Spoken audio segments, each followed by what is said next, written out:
Alhamdulillah, tomorrow night I'm gonna smash your boy, guys. I'm gonna smash your boy.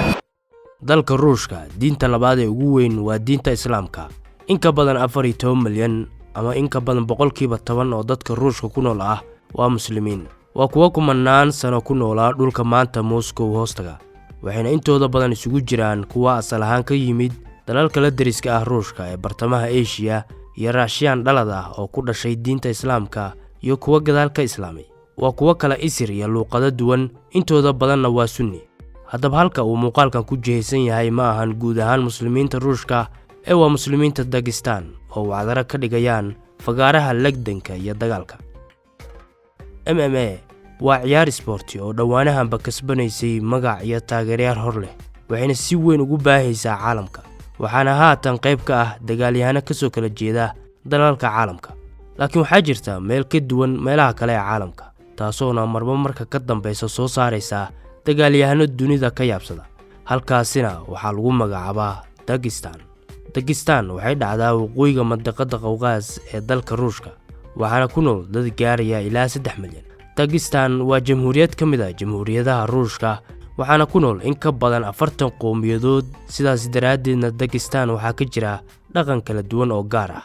waxayna Dagestan ahayd meel lagu yaqaano ragga ku takhasusa fardafuulka, legdanka iyo fanka dagaalka. sidaas daraadeed marka la meelcisado dhaqanka iyo taariikhda Dagestan, la yaab ma ahan in ay ka soo baxaan qaar ka mid ah kuwa ugu halista badan saaxada dagaalka ee MMA. dhaqanka dadka Dagestan waa mid dhiirigeliya kor u qaadida xirfadaha dagaal, waana hyper masculinity culture oo ragga ku dardargeliya inay jir xooggan yeeshaan. dhaqanka adkaanta ee dadka reer Dagestan waa mid u laabanaya nolosha reer guuraanimada iyo xoolo dhaqashada, waana arin ay iska dhaxleen. waxayna xirfadaha dagaal u baran jireen inay ku difaacaan qoysaskooda iyo xoolaha ay dhaqan jireen, maadaama ay qabiiladu isdiriri jireen. dhaqankaas dagaalyahanimo waa mid weli ka jira, waana sababta ka dambaysa guusha isdaba joogga ah ee dagaalyahanada MMA ee ka soo jeeda Dagestan. xirfadihii dagaal oo ay isku difaaci jireen naftoodana ku badbaadin jireen waxay maanta u adeegsadaan inay ku guuleystaan championshipska iyo qiimo lacageed oo sareysa. dagaalyahanada Dagestan ma haystaan qalabka tababar ee ugu fiican dunida, laakiin waa kuwa leh ka go'naansho iyo dadaal aan joogsi lahayn. waxayna qaataan tababaro aad u adag oo xanuun badan, sida inay buuraha fuulaan, miisaanka dhimaan, iyo midda gaarka oo ah in ay la legdamaanba dubka ama xayawaanka madax ku tiga. tababarada noocan ah uma fiicna mana awoodo wadnaha daciifka. sidaas daraadeed xaaladaha adag inay soo maraan dagaalyahanada reer Dagestan waa mid ka duuda dagaalyahanada kale ee la loolama. reer Dagestan xirfadaha dagaal weyninka kuma bartaan ee waxaa lagu soo ababiyaa marka ay yar yihiin. wiilka marka uu jiro 5 ilaa 6 sano waxaa la siiyaa tababar dagaal oo naftiisa uu ku difaaco. haddaba tani waa sabab kale oo ay dagaalyahanada reer Dagestan uga duwan yihiin kuwa kale ee xirfadaha dagaal bartay ayagoo waaweyn, ujeedkooduna yahay kaliya in ay lacag ku helaan. Dagestan si guud waa mid ka mid ah meelaha ay nolosha adag ka jirto, waxaana soo martay xasilooni darro siyaasadeed, mid isir iyo weliba mid amni. waxaana sidoo kale xusid mudan in Dagestan iyo maamulada la deriska ah sida Chechnya iyo Ingushetia ay muddo ku dagaalamayeen ciidamada Ruushka iyo kooxaha Islaamiyiina. sidoo kale dadka reer Dagestan waxay wajahaan caqabado dhaqan dhaqaale sida shaqo la'aan xaddigeedu sareeyo, kaabayaal dhaqaale oo kooban iyo fursadaha dhaqaale oo yar. haddaba nolosha adag ee ka jirta Dagestan waa sabab ka mid ah sababaha ay u adag yihiin una adkaysi badan yihiin dadka ku nool iyo dagaalyahanada ka soo jeeda.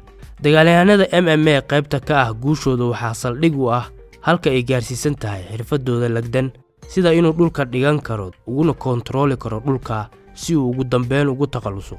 haddaba legdanka oo asaas u ah guusha MMA waa mid ay ku soo barbaareen aadna ay u garanayaan dagaalyahanada reer Dagestan.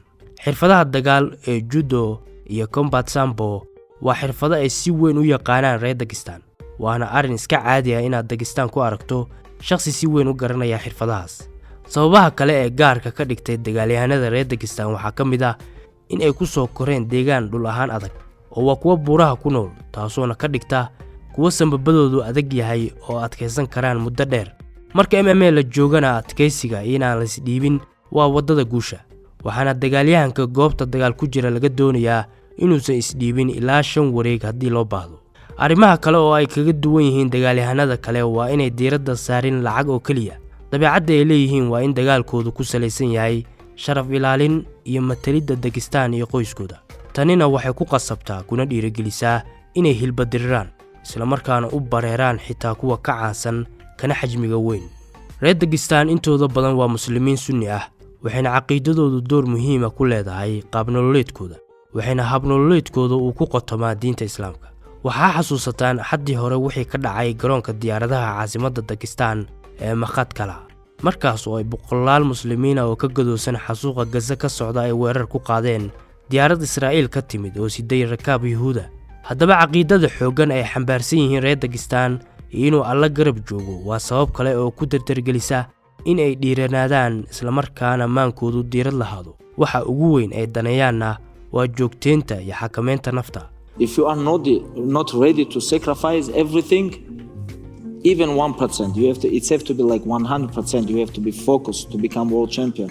shakhsiyaadka MMA taariikhda ka dhigay ee Dagestan ka soo jeeda waxaa ka mid ah Habib oo ka fadhiistay hardanka dagaal kadib markii uu aabihii geeriyooday, wuxuuna ka fadhiistay asigoo aan weligiis laga guuleysan.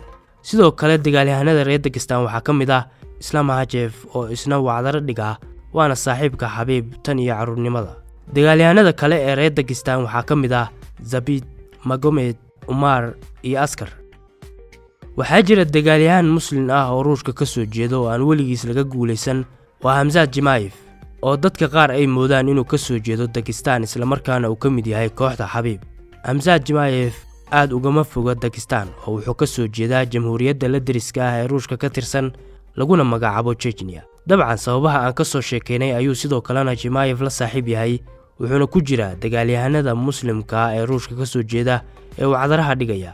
dagaalyahanada ka soo jeeda bulshada muslimka ee Ruushka ee fagaaraha dagaalka MMA ka soo hooyay guulaha waxay aad u saameysay da'yarta Dagestan oo markii hore waxay daneyn jireen inay ka qayb galaan lagdanka Olombikada, laakiin haatan mid walba wuxuu doonayaa inuu noqdo UFC champion.